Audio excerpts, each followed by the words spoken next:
you want to reach out to a recruiter because they posted a job Mm, you're interested in, that makes sense, right? Like, mm, hey, Joel, you posted a job, this engineering job. I'm interested in it.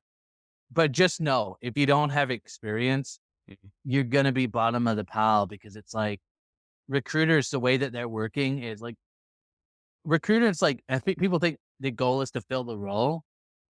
That's part of it, but it's actually not really part of it. Like, the mm. biggest part of it is to just make the hiring manager happy with the candidate they want. Everything is Right. geared towards the hiring manager. So if the hiring manager has said, if I submit your resume over to them and they go, "Yeah, I don't like the fact that they only had if they've worked at 3 companies over the last 5 years, they look like a job hopper."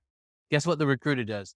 Mm. Anybody that has 3 jobs over the last 5 years is now classified as a job hopper, not because the recruiter thinks it. Right. Exactly.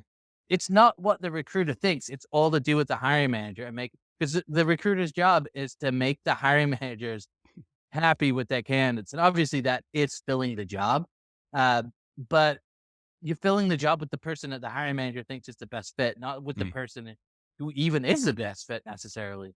And Exactly. again, that's what people don't think about. They're like, I get it all the time. I got this when I was recruiting recruiters all the time. Like recruiters didn't even understand this. Like, well, I recruited garbage drivers, so I can recruit software engineers because recruiting is recruiting.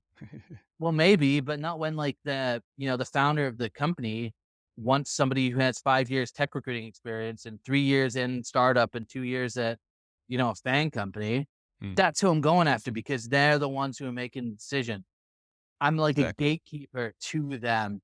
Mm. Um, so I think, but again, if they post a job, I think then you have a little bit more of a grounds to be like, hey, I'm reaching out to you. But if you're like, hey, I want a job at, Meta, and then you just hit up every recruiter at Meta, you're never Right. going to get anywhere.